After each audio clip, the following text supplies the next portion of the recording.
উপরাষ্ট্রপতি নির্বাচনে cross voting এর অভিযোগে বিস্ফোরক অভিষেক। একজনের ভোট কিনতে 15 থেকে 20 কোটি টাকা খরচ করেছে বিজেপি। জনপ্রতিনিধি হয়ে মানুষের আবেগ বিক্রির চেষ্টা হলেও মানুষ বিক্রি হয় না বলেও অভিযোগ তৃণমূলের সর্বভারতীয় সাধারণ সম্পাদক অভিষেক বন্দ্যোপাধ্যায়। উপরাষ্ট্রপতি নির্বাচনে ক্রস ভোটিং এর অভিযোগে বিস্ফোরক অভিষেক।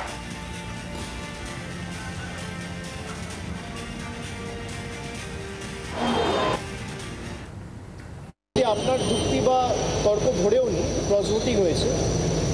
আমার বিশেষ করে মনে হয় যে কয়েকটা দল রয়েছে যেখানে বিজেপি, বিশেষ করে আম আদমি পার্টির মতো দল, যেখানে এক দুজন রাজ্যসভার এমপি একদম সরাসরি বিজেপিকে সাপোর্ট করে, আর ওরা অনেক টাকার বস্তা নিয়ে নেমেছিল ভোট কিনতে।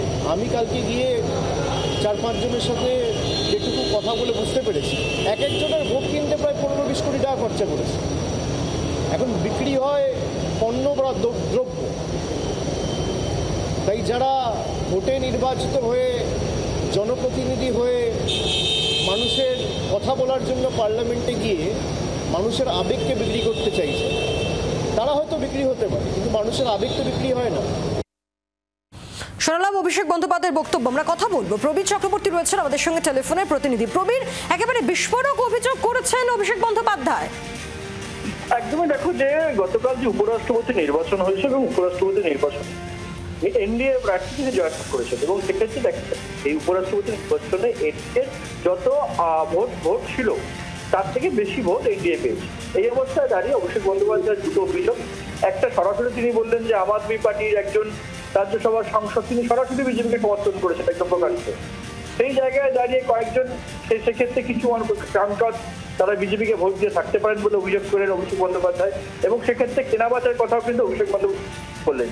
পাশাপাশি এই উপরাষ্ট্রপতি নির্বাচনে বিজেপি কার্যত টাকার খেলায় খেলেছে। এক একজন সাংসদকে কেনার জন্য প্রায় 15 কোটি টাকা পর্যন্ত খরচ করা হয়েছে বলে অভিযোগ করলেন তৃণমূল কংগ্রেসের লোকসভা দলনেতা অভিষেক বন্দ্যোপাধ্যায়। সেখানেও দেখা গেছে 2021-24 নির্বাচনের টাকার পাহাড় নিয়ে রেখেছিল এই রাজ্যের নির্বাচনে, এবং উপরাষ্ট্রপতি নির্বাচনে টাকার খেলা হয়েছে বলেই অভিযোগ করলেন অভিষেক বন্দ্যোপাধ্যায়। পাশাপাশি যাকে আম আদমি মতো পার্টির তারা সরাসরি বেশ কয়েকজন বিজেপিকে সমর্থন করায় স্বাভাবিকভাবেই আম আদমি পার্টির যে ভূমিকা তাতে ক্ষুব্ধ অভিষেক বন্দ্যোপাধ্যায় বলেই মনে করা হচ্ছে। ধন্যবাদ প্রবীর। একই সঙ্গে অভিষেক বন্দ্যোপাধ্যায় বলেন যে তাঁর দলের সাংসদরা, অর্থাৎ তৃণমূল সাংসদরা সবাই বিরোধী জোটের প্রার্থীকেই ভোট দিয়েছেন। গতকাল উপরাষ্ট্রপতির যে নির্বাচন ছিল, ফলাফল আপনারা দেখেছেন। সাংসদদের তরফে বিশেষ করে অপোজিশনের প্রায় সবাই উপস্থিত ছিল। আমাদের দলেরটা আমরা বলতে পারি 41 জনের 41 জনই উপস্থিত ছিল। তারা বিরোধী জোটের প্রার্থী সুদর্শন রেড্ডিকে সকলে ভোট দিয়েছে। এমনকি অসুস্থতার মধ্যেও সুদীপ বন্দ্যোপাধ্যায়, সৌগত রায় তারাও নিজেরা ছুটে গেছে এবং তারাও তাদের ভোটাধিকার প্রয়োগ করেছে। এখন যারা এই ভোটের হিসেব রেখেছে, যেহেতু গোপন ব্যালটে ভোট, এটা বলা মুশকিল যে ক্রস ভোটিং হয়েছে না বিরোধী পক্ষের ভোটগুলো বাতিল হয়েছে বা ভয়েড হয়েছে। উপরাষ্ট্রপতি নির্বাচনে ক্রস ভোটিং এর অভিযোগ এবং টাকার খেলা হয়েছে দাবি অভিষেক বন্দ্যোপাধ্যায়, এবং এক একটি ভোট কিনতে 15 থেকে 20 কোটি টাকা খরচ করেছে বিজেপি। এই বিস্ফোরক অভিযোগ অভিষেক বন্দ্যোপাধ্যায়। জনপ্রতিনিধি হয়ে মানুষের আবেগ বিক্রির চেষ্টা হলে মানুষ বিক্রি হয় না বলে অভিযোগ অভিষেকের। কথা বলবো, বিজেপি নেতা রাহুল সিনহা রয়েছেন টেলিফোনে আমাদের সঙ্গে।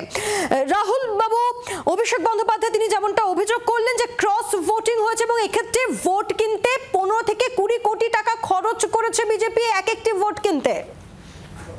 দেখুন, শুধু একটা উপনির্বাচন বিরোধীরা করালো। এই উপরাষ্ট্রপতি নির্বাচন করার কোনো যৌক্তিকতা ছিল না। রীতি এবং প্রথা মেনেই যখন রাধাকৃষ্ণনজি উপরাষ্ট্রপতি হবেন এটা সবাই জানতো। শুধু এই নির্বাচন করানোর পেছনে কি আছে? শুধু জেদ ছাড়া আর কিচ্ছু নয়। অতএব আমি মনে করি এখন অভিষেক ব্যানার্জি চিৎকার করছে এই জন্য যে অভিষেক ব্যানার্জির দলে ভাঙন ধরেছে। এখন বড় বড় করে চিৎকার করে বলতে হচ্ছে আমার দলে ক্রস ভোটিং হয়নি। তার মানে নিজেদের যে সমস্যা সেটাকে আড়াল করার জন্য এই জাতীয় কথাবার্তা বলছে। অতএব তৃণমূল কংগ্রেসও যে এই ক্রস ভোটিং এর একটা শিকার হয়েছে এতে কোনো সন্দেহ নেই। আর হওয়ার কারণ হচ্ছে দলের মধ্যে অসন্তোষ, দলের মধ্যে ক্ষোভ, এবং দল যেভাবে চলছে তার বিরুদ্ধেই কিছু এমপি ক্রস ভোটিং করেছে। আর এটার চিন্তা নিয়েই তৃণমূল কংগ্রেস এখন নানা রকম ভাবে দোষ দায় সব বিজেপির ওপর চাপানোর চেষ্টা করছে। ধন্যবাদ।